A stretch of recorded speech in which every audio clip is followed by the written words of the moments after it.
Hello students. So today we will learn phasor diagram in AC circuit.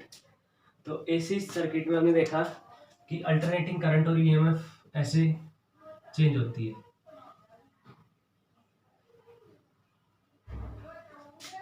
ये time है, इस side होगी EMF, ठीक है, ये पीक ईएमएफ है और इस साइड ये माइनस ई नोट। ये जैसे टाइम था 0, ये टाइम है t/4, ये टाइम t/2, ये टाइम 3t/4 और ये टाइम t। तो ये था ईएमएफ का डायग्राम, वेव डायग्राम जो बनता है। अब देखो इसमें ईएमएफ ऐसे चेंज होती है एसी के अंदर। तो अब जैसे हमने पीछे वो पढ़ा था, सब सिंपल हार्मोनिक मोशन पढ़ा, तो थोड़ा सा पीछे का यूज हो रहा है। सिंपल हार्मोनिक मोशन में हमने ये फेज पढ़ा था, फेज क्या होता है। तो उसमें एक पार्टिकल जैसे यहां से चलता है, एक पार्टिकल चलता है यहां से, तो ये पहुंच गया यहाँ पे, पहुंच गया जैसे यहाँ पहुंच गया, तो इसने एंगल बनाया ओमेगा टी, ठीक है। जैसे ये था टाइम t = 0 पे, मतलब हमने दो पार्टिकल लिए थे, ये एक पार्टिकल है p पार्टिकल है और उसका प्रोजेक्शन हम जहाँ डालते हैं वो q पार्टिकल है। मतलब यहाँ पे p तो कर रहा था, p is making circular motion, p is making circular motion, और उसके जहाँ पे p होता था तो उससे हम फुट ऑफ परपेंडिकुलर डालते थे जैसे डायमीटर के ऊपर, तो उससे हमें मिलती थी q की पोजीशन। तो p जब यहाँ पे है तो हमने यहाँ से परपेंडिकुलर डाला कौन से एक्सिस पे, y एक्सिस पे, तो ये मिली q की पोजीशन। p जब यहाँ पहुंच गया तो हमने फुट ऑफ परपेंडिकुलर डाला तो ये q की मिली। p जब यहाँ पहुंच गया यहाँ पे डाला तो q यहाँ पे है, p यहाँ पहुंचे तो यहाँ डाला, p जब यहाँ पहुंचे तो p यहाँ पहुंच गया तो q यहाँ पहुंच गया। उसके बाद p यहाँ आएगा तो यहाँ पे ऐसे, p फिर यहाँ आएगा, तो इसका मतलब p का सर्कुलर मोशन है और q का मोशन कौन सा है, ऐसे गया ऊपर, फिर ये p यहाँ पहुंच जाएगा तो यहाँ पे है, फिर ये यहाँ पे है, फिर ये यहाँ पे है, तो फिर नीचे आ रहा है, और फिर जब ये ऐसे जाएगा तो ये और नीचे आ रहा है, फिर जब ऐसे जाएगा तो ऐसे ऊपर जा रहा है। तो q का जो मोशन है वो कौन सा मोशन है, ओसिलेटरी मोशन। तो यहाँ पे दो पार्टिकल का हमने मोशन लिया था, ठीक है। ये जस्ट रिवीजन है जो हमने पीछे किया हुआ है ये। तो जैसे यहाँ से स्टार्ट हुआ टाइम, ये टाइम है 0 और ये टाइम हो गया t/4 पे, और ये टाइम हो गया t/2 पे, और ये टाइम हो गया 3t/4 पे, और ये कंप्लीट टाइम हो गया t।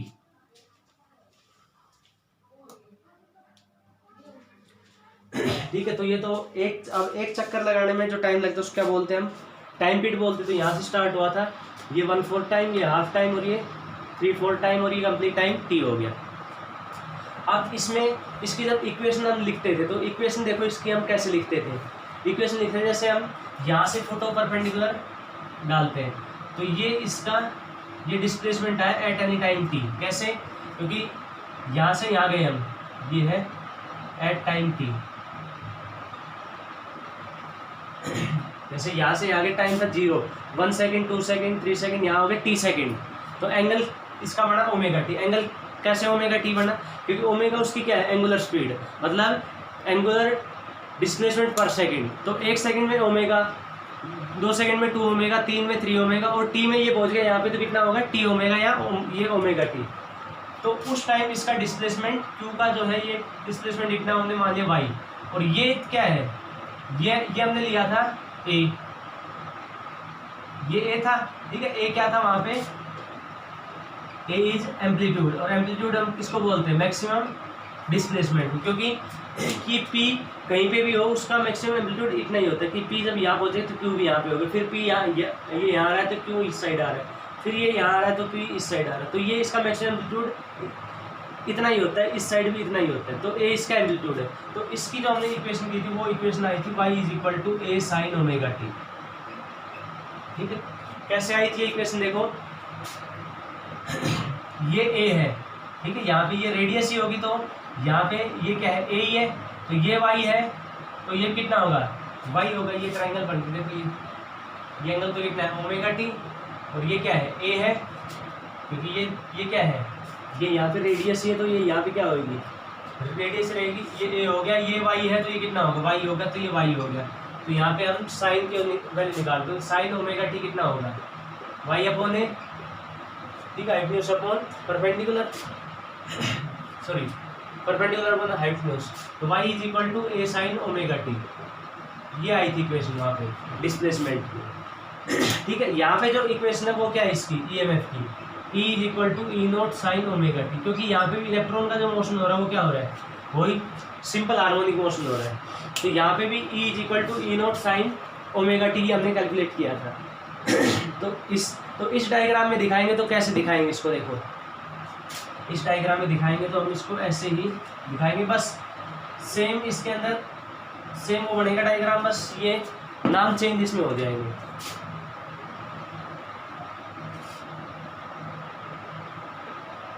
यहाँ पे जब टाइम जीरो है तो टाइम जीरो पुट करेंगे तो इसकी वैल्यू क्या आएगी, ई की वैल्यू जीरो।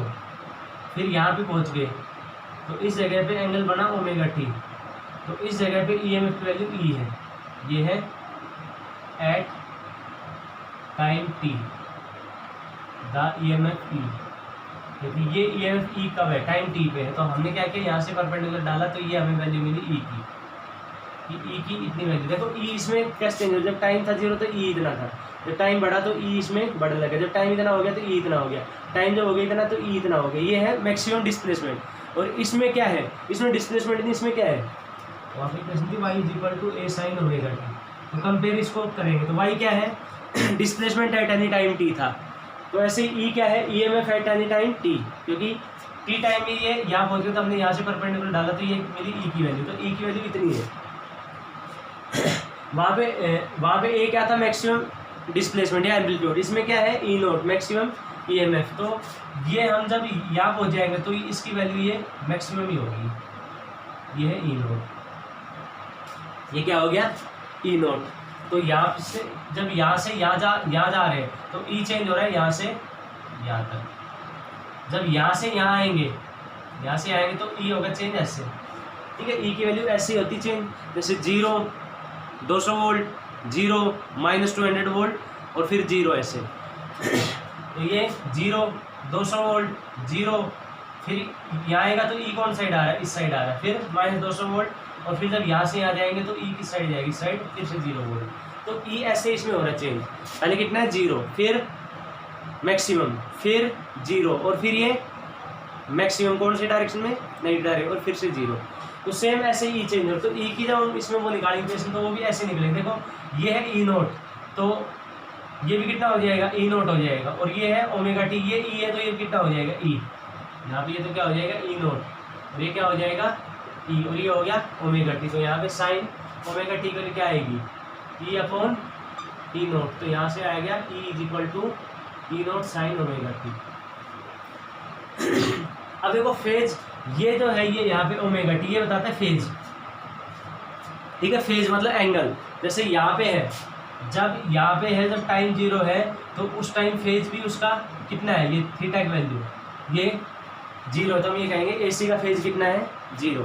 यहाँ पहुँच जाएंगे तब टाइम इसका कितना हो जाएगा T/4, और उस टाइम फेज कितना कहेंगे हम π/2, क्योंकि इस जगह पे जब ये पहुँच जाएगा तो एंगल ये कितना इसने कवर किया π/2, तो फेज हो गया π/2, क्योंकि ये इतना चलाएगा। यहाँ जब पहुँच जाएगा यहाँ जब पहुँच जाएगा तब टाइम कितना इसको हो गया T/2 हाफ, और फेज कितना हो गया इसका 5 से, इसको कर देंगे लोग फेज को, ठीक है 5 से। तो 5 की वैल्यू कितनी होगी, यहाँ पे आते ही पाई होगी, क्योंकि ये कितना था। फिर उसके बाद ये यहाँ से यहाँ गया, यहाँ से जब ये यहाँ गया उस दौरान ये यहाँ आ गया, तो टाइम तो कितना हो गया 3T/4, और फेज हो गया कितना इसका 3π/2, और जब ये यहाँ से यहाँ पहुँच जाएगा कंप्लीट तो उस टाइम तो हो गया कितना कंप्लीट T, और फेज हो गया कितना 2π। देखो अब ग्राफ में जब टाइम 0 था तो यहाँ पुट करते हैं 0, तो ई की वैल्यू कितनी आ गई 0, साइन 0 कितना हो गया 0, तो ये हो गया 0, ठीक है। तो 0 के ऊपर एंगल भी कितना है, ये फेज भी कितना है 0 ही है। जब टाइम यहाँ T/4 हो गया यहाँ पे, तो T/4 पुट करेंगे यहाँ पे, तो E is equal to E naught sine omega की वैल्यू 2π/T और इंटू T/4, ये टी से टी कैंसिल और ये 2 से ये 4 कैंसिल, π/2 साइन π/2 कितना होता है 1, तो ई की वैल्यू कितनी आई E0, तो देखो ये वैल्यू कितनी है, ये E0 ही। उसके बाद ये टाइम या t/4 है और उस टाइम फेज कितना है π/2, ठीक है। फेज ये यहाँ पे कितना हो गया π/2, क्योंकि यहाँ पे t/4 पे फेज कितना हो जाता है π/2। अब t/2 पे या t/2 पे तो साइन ये हो गया t/2 या t/2 पे तो साइन पाई की वैल्यू कितनी होती है 0, तो फिर से करंट कितना हो गया 0, देखो यहाँ पे 0 और फेज उस टाइम कितना है पाई। ऐसे यहाँ पे फेज कितना आएगा 3π/2, तो यहाँ फेज कितना आ जाएगा 2π। तो ये फेज होता है, ठीक है। ये हमने पीछे भी किया था सिंपल हार्मोनिक मोशन में कि कोई भी इक्वेशन उसका फेज ये होता है, ये है फेज। तो ओमेगा टी ये एंगल है, ये क्या बताता है फेज बताता है। अब इस फेज से देखो क्या क्या हमें इसमें आइडिया मिलता है कि फेज की वैल्यू बताने से, एक तो जैसे ये बता दिया कि पार्टिकल का फेज 30 डिग्री है। 30 डिग्री का मतलब क्या हो गया कि वो पार्टिकल मीन पोजीशन से कौन साइड जा रहा है, ऊपर की तरफ जा रहा है, पॉजिटिव साइड। क्योंकि जब ये 0 से 90 होगा तो पार्टिकल कौन साइड जाएगा, ऊपर की तरफ जाएगा। हम बात करें इस इक्वेशन की। अगर ईएमएफ वाले में बात करें तो हम ये कहेंगे उसका फेज है 30 डिग्री, तो हम ये समझ गए कि ईएमएफ उसकी ई से E0 के बीच है, ई से E0, क्योंकि 30 डिग्री यहाँ से यहाँ होता है तो यहाँ से अब जाएगा, तो या तो यहाँ पे होगी या यहाँ पे होगी, यहाँ पे होगा ऐसे। तो फेज उसका 30 डिग्री बताने से हमें क्या पता चलता है, जैसे फेज हमें यहाँ पर चल गया ओमेगा टी, तो हमें क्या होता है कि उसके फुट ओवर पेन डाल के हमने ई की बता दी वैल्यू, तो ई की इन्फॉर्मेशन मिल गई हमें, ठीक है। और दूसरा इसमें कि फेज बताने से हमें ये पता चल जाएगा कि उसकी ईएमएफ बढ़ रही है या घट रही है। तो 0 से 90 उसकी ईएमएफ क्या होगी, वो बढ़ेगी। क्यों, क्योंकि 0 पे कितनी होगी 0 और 90 पे कितनी होगी E0, ये देखो 0 से बढ़ेगी। 90 से 180 में क्या होगी उसकी ईएमएफ 90 से 180 में वो घटेगी, ठीक है, क्योंकि E0 से ये E0 और फिर कितनी आ रही है 0। फिर या 180 से 270 में उसकी ईएमएफ वो बढ़ रही है, लेकिन कौन साइड बढ़ रही है, नेगेटिव साइड में, ये बढ़ रही है नेगेटिव साइड में। और फिर जब ये 270 से 360 जब क्या हो रही घट रही है, कौन सी साइड, ये नेगेटिव में है लेकिन घट रही है। तो फेज हमें इतनी इन्फॉर्मेशन देता है, तो ये होता है फेज, ठीक है। तो ये एसी का फेज है, तो हमने यहाँ पे ईएमएफ की इक्वेशन लिखी। सेम करंट के लिए हो जाएगी, ठीक है। करंट के लिए इक्वेशन क्या हो जाएगी, I = I0 sign omega T, ठीक है। सेम बस यहाँ पे हो जाएगा I0, यहाँ पे -I0, बाकी सब कुछ सेम रहेगा। तो ये हो गया करंट के लिए फेज। तो यहाँ पे हमने फेज देखा। यहाँ एक इक्वेशन तो y = A sin omega T, वहाँ पे हम क्या करते थे, वहाँ पे ऑसिलेशन करते थे, जैसे किसी पार्टिकल का ऑसिलेशन। यहाँ पे ऑसिलेशन किसका हो रहा है, इलेक्ट्रॉन का, और उससे ही ईएमएफ बन रही है। तो यहाँ phase = E0 sign omega T, और करंट का जब बनाएंगे तो भी क्या बनेगा, I = I0 sign omega T, ठीक है। तो उसका भी ऐसा कैसा ही बनता है ग्राफ। तो ये फेज को, ये एंगल है, फेज को शो करता है। और फेज से क्या डिसाइड होता है, जैसे ये बोल दिया कि फेज, जैसे करंट के लिए बोल दिया कि फेज है 90 डिग्री, ठीक है। तो 90 डिग्री से हमें क्या पता चलेगा कि यहाँ पुट करेंगे 90 डिग्री, तो उस टाइम आई की वैल्यू कितनी है, I0 है। तो एक तो आई की हमें वो पता चल गई वैल्यू। दूसरा उस टाइम आई क्या है, पीक है, ठीक है। 90 पे जैसे हमें पता है पीक है, जैसे मान लो 60 पुट कर दी इसमें साइन 60, तो या साइन 30 पुट कर दिया, ओमेगा मतलब फेज बता दिया 30 डिग्री। तो 30 डिग्री बताने से देखो हमें क्या क्या इसमें इन्फॉर्मेशन मिली कि 30 डिग्री अगर हो गया तो इसका मतलब एक तो ये हो गया कि टाइम उसका कितना हुआ है, टी से मतलब टी 0 से लेकर T/4 तक है, उसके बीच का टाइम है, ठीक है। दूसरा इसमें हमें 30 डिग्री पे इसकी वैल्यू पता चल जाएगी कितनी होगी, साइन 30 हाफ होगा तो I0/2 होगा। दूसरा इसमें हमें पता चल जाएगा कि ईएमएफ उसकी घट रही है या बढ़ रही है, क्योंकि 30 पे है तब क्या होगा, ईएमएफ उसकी बढ़ रही है, क्योंकि 0 से 90 क्या होता है, बढ़ती है। तो ये हमें पता चल गया फेज से ही। और फेज से हमें क्या पता चल जाता है, जैसे मैंने टाइम पीरियड बताया, जैसे यहाँ पे फेज बता दिया 150 डिग्री, तो इससे क्या पता चल जाएगी हमें वैल्यू आई की। दूसरा 150 पे उसकी क्या होती है वैल्यू, घटती है, ठीक है, पॉजिटिव साइड की, पॉजिटिव साइड में। तो ये हमें फेज हमें इतनी इन्फॉर्मेशन मिलती है। अब उसके बाद ये फेज पढ़ने के बाद हम देखते हैं कि हम अपने सर्किट के अंदर जो एलिमेंट यूज करते हैं, सर्किट के अंदर जो एलिमेंट यूज करते हैं, जैसे हमारे सर्किट के जो एलिमेंट है वो 3 होते हैं मेन हमारे एलिमेंट, ठीक। एक तो रजिस्टर, दूसरा इंडक्टर और तीसरा कैपेसिटर। तो ये 3 हमारे एलिमेंट होते हैं किसी भी सर्किट के, इसलिए हम बोलते हैं आरएलसी सर्किट।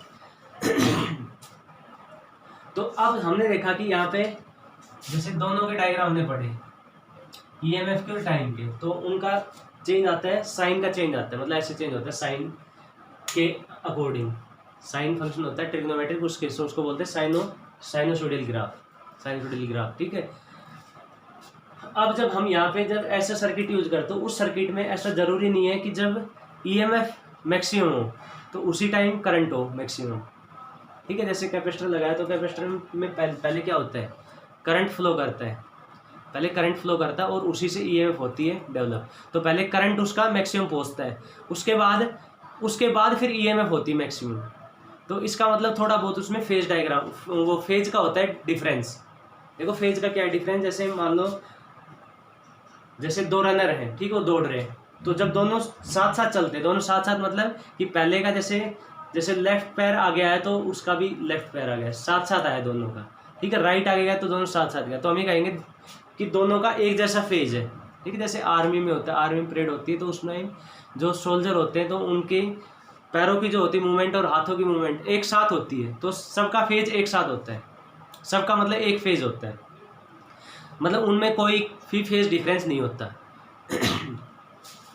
ठीक है। दूसरा अगर मान लो थोड़ा बहुत फेज, जैसे एक का आगे गया हाथ, ठीक है, उस टाइम दूसरे का पीछे था, तो उस टाइम दोनों का वो उनका फेज है वो गड़बड़ा गया, ठीक है। ऐसा ही इसमें होता है ईएमएफ और करंट में, कि जब हम इसको इनके अंदर एलिमेंट्स के अंदर यूज करते हैं किसी भी सर्किट के अंदर, और सर्किट के ये पार्टी है तीनों, रेजिस्टर, इंडक्टर, कैपेसिटर, तो ये जब हम यूज करते हैं तो कई बार क्या होता है कि करंट मैक्सिमम हो जाता है, तो उस टाइम ईएमएफ उसकी कितनी है 0, मतलब करंट आई नोट हो गया लेकिन ईएमएफ कितनी है 0, फिर उसकी ईएमएफ होगी मैक्सिमम ई नोट, करंट हो गया 0। देखो ऐसे ये हम इसको बनाते ग्राफ,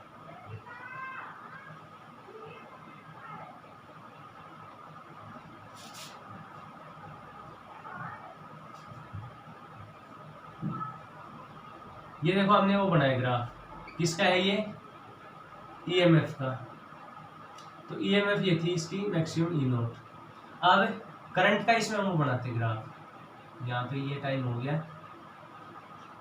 T/4, फिर ये T/2, ये 3T/4 और ये कंप्लीट टाइम T।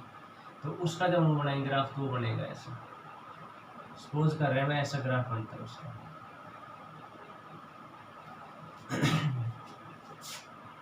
देखो इस यहाँ पे ग्राफ को देख के हमें क्या पता चलता है,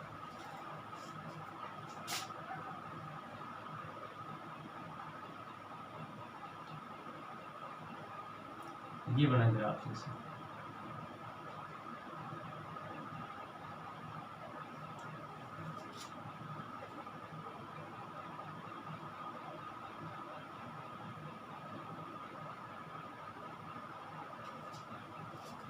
देखो इस ग्राफ में कि जब ईएमएफ उसकी थी मैक्सिमम उस टाइम करंट कितना था 0 था, जब ईएमएफ थी मैक्सिमम उस टाइम करंट था 0, ठीक है। उसके बाद ईएमएफ होगी उसकी कितनी 0, उस टाइम करंट क्या है मैक्सिमम, फिर ईएमएफ उसकी क्या होगी मैक्सिमम, तो करंट कितना हो गया 0। ये है ग्राफ है I = I0 sin ωt, या इसमें ये लिख लेते हैं, ये करंट का ग्राफ है और ये ईएमएफ का ग्राफ है, ठीक है। तो दोनों का हमने ग्राफ बनाया, तो हम देख रहे हैं जब ईएमएफ उसकी थी मैक्सिमम तो उस टाइम करंट 0 था, फिर उसके बाद यहाँ देखो ईएमएफ कितनी होगी 0 होगी, उस टाइम करंट मैक्सिमम है, मतलब ईएमएफ थी E0, उस टाइम करंट की वैल्यू कितनी थी 0, देखो ये है। फिर ईएमएफ होगी 0 तो करंट कितना हो गया मैक्सिमम I0, देखो करंट मैक्सिमम हो गया। फिर ईएमएफ कितनी होगी मैक्सिमम, देखो ये माइनस E0, यहाँ पे होगी ईएमएफ मैक्सिमम, तो करंट क्या हो गया 0। फिर ईएमएफ होगी कितनी 0, देखो ये ईएमएफ होगी इसकी, ये 0 होगी, ये ईएमएफ का ग्राफ देख रहे हैं। तो ईएमएफ होगी तो उस टाइम करंट क्या हो गया उसका माइनस आई नॉट। तो इसमें देखो करंट और ईएमएफ साथ साथ नहीं हो रहे चेंज। जैसे अगर हम इसमें स्टार्टिंग में पढ़ा था कि दोनों का ग्राफ एक जैसा था, लेकिन क्या है दोनों के फेज में वो आ गया डिफरेंस। फेज में डिफरेंस मतलब ईएमएफ ई नॉट होती है कब, जब टाइम कितना हो, जब ओमेगा टी की वैल्यू कितनी हो π/2 थी, ठीक है। ये हमने दिया था ग्राफ इसमें, ये यहाँ पे टाइम था 0 और एंगल था कितना 0, ये एंगल था π/2, ये था पाई और ये 3π/2 और ये 2π और ये यहाँ पे टाइम पे t था।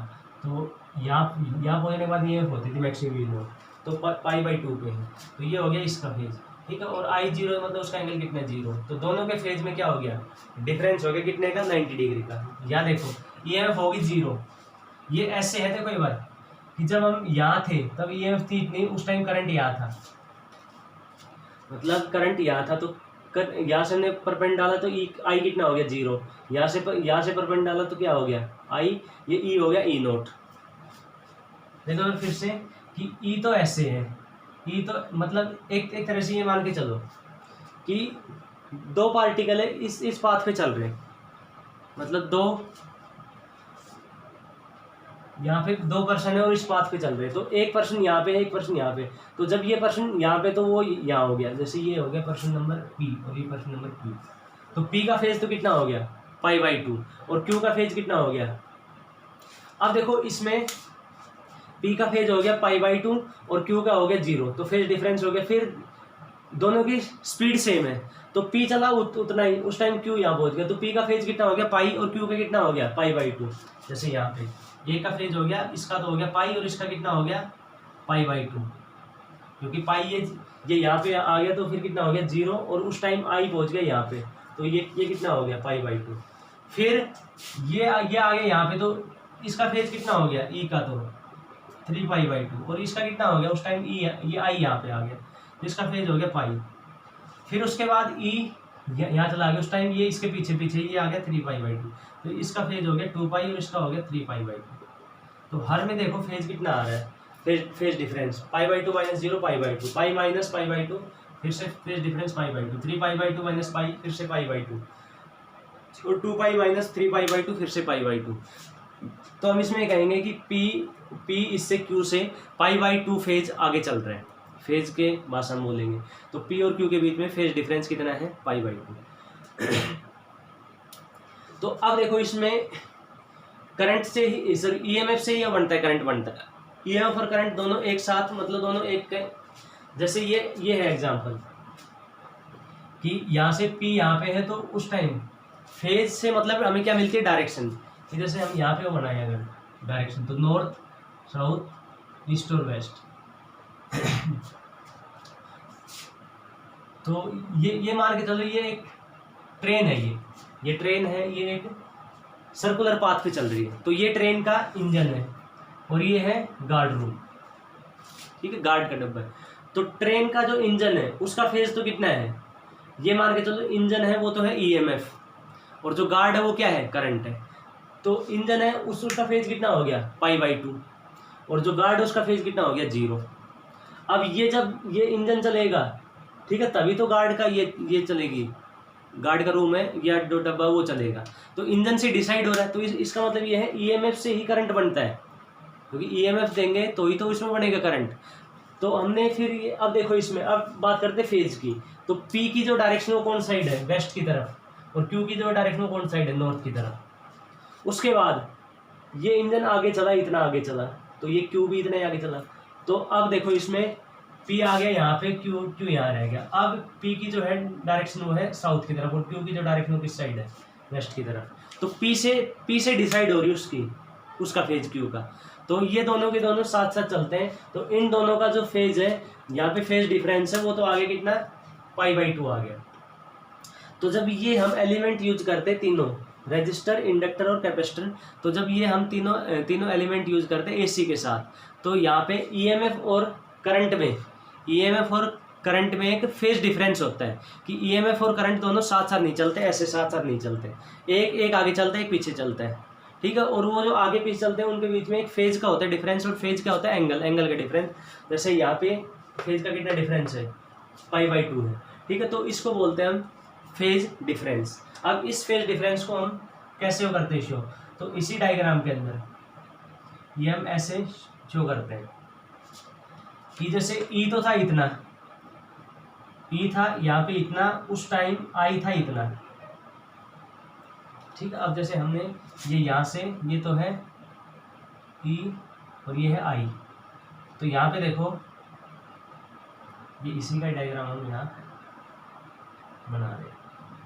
ये ई हो गया, ये हो गया आई, तो ई का तो एंगल बना जैसे ये ओमेगा टी, तो यहाँ पे जो ई की लिखेंगे इक्वेशन क्या होगी, ई नॉट साइन फेज कितना है ओमेगा टी, और ये कितना पीछे इससे, ये इससे कितना पीछे है, पीछे 90 डिग्री। तो आई का जो फेज बनेगा क्या बनेगा, आई नॉट साइन, और इसका जो एंगल है वो कितना हो जाएगा, ओमेगा टी माइनस π/2, क्योंकि ये ओमेगा टी तो यहाँ बन रहा है एंगल ये,